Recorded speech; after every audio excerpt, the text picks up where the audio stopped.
अभी तक हमने जो पढ़ा था उसमें हमने बेसिस और डायमेंशन को पढ़ लिया था।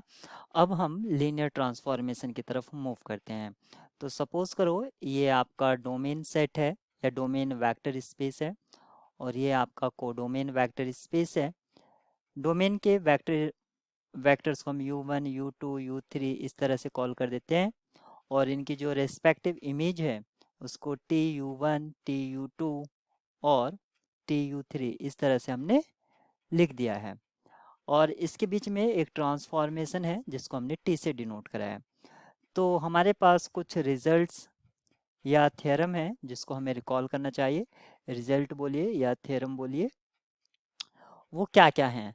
सबसे पहले अगर हमारा जो सेट है एलडी है अगर, तो लीनियर ट्रांसफॉर्मेशन जो सेंड करेगा वो एलडी पर ही करेगा। अगर सेट हमारा एलआई है यानी कि इनपुट हमारी एलआई है, ये हम इनपुट की बात कर रहे हैं इनपुट, तो जो आउटपुट मिलेगी वो भी हमें एलआई मिलेगी। अगर हमारा एलआई है और हमारी जो लीनियर ट्रांसफॉर्मेशन है वो 1 1 है, तो ये भी हमें एलआई मिलेगा। और इससे रिलेटेड प्रॉब्लम जेम 2020 में क्वेश्चन नंबर 23 पूछा गया था। पेपर कोड था MA।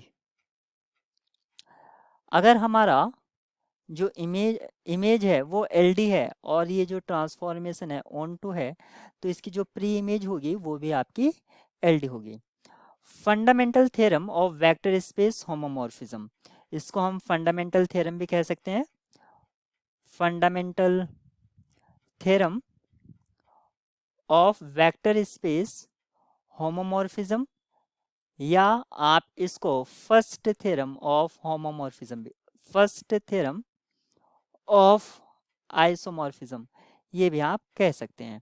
इसके लिए हमारे पास स्टेटमेंट क्या है, टी एक ट्रांसफॉर्मेशन है जो यू से वी पर डिफाइन है।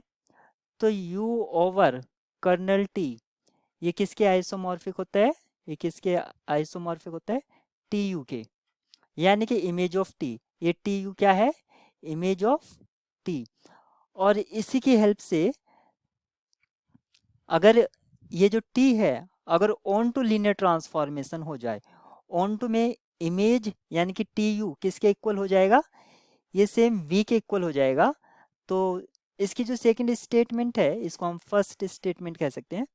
वो क्या हो जाएगी, u ओवर कर्नल टी ये आइसोमॉर्फिक हो जाएगा टी यू, और टी यू हमारा क्या हो जाएगा v। इस तरह से ये कब होगा, जब हमारी ऑन टू टी क्या है, ऑन टू लीनियर ट्रांसफॉर्मेशन होगा। अभी तक हमने लीनियर ट्रांसफॉर्मेशन से रिलेटेड ये दो स्टेटमेंट पढ़ी जो कि fundamental theorem of vector space homomorphism से रिलेटेड है।